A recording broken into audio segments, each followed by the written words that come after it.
안녕하세요. 중고등부 여러분, 하루 잘 보내고 계신가요? 오늘 같이 살펴볼 말씀은 창세기 17장 9절부터 11절 말씀입니다.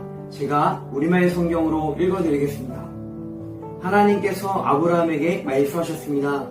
그러므로 너와 내 뒤에 올 내 자손은 내 언약을 지켜야 할 것이다.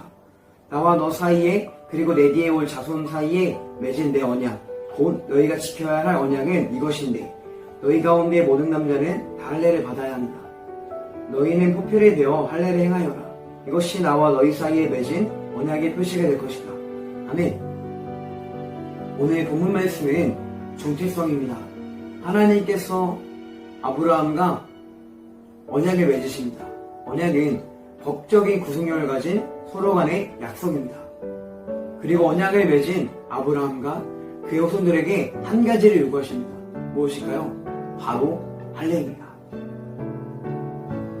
아브라함과 그의 후손들은 할례를 행함으로써 스스로 하나님의 백성이라는 것을 인식하고 다른 사람들에게도 드러내라는 것입니다.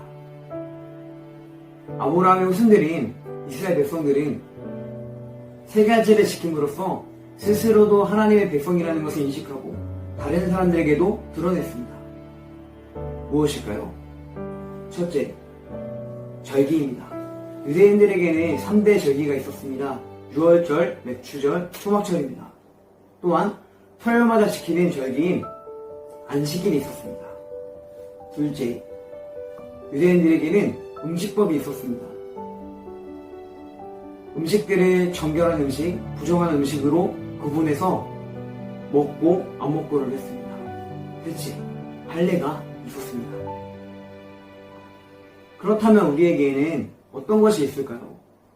배울 때 우리가 성경책을 들고 온다던가, 아니 예배 드리는 행위 자체가 이것에 해당될 것입니다. 또한 밥 먹을 때나 아침에 일어날 때나 잘 때 기도하는 것입니다. 그리고 욕을 하지 않고 불평과 불만을 하지 않고 감사하는 것일 것입니다.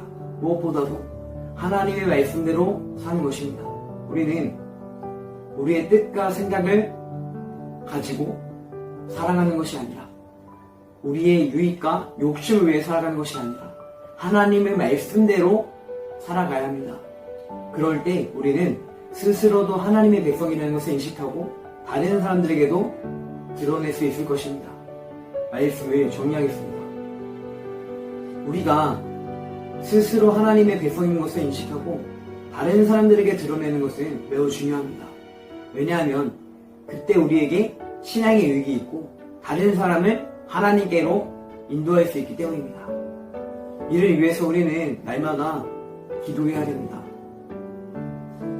우리가 하나님의 말씀대로 살아가는 것을 통해서 스스로도 하나님의 백성인 것을 인식하고 다른 사람들에게도 드러낼 수 있게 해달라고 날마다 기도하며 나아가야 합니다.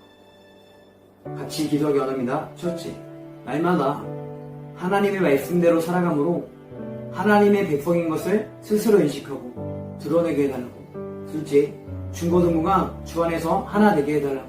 마지막으로 각자 기도 제목을 가지고 함께 기도하겠습니다.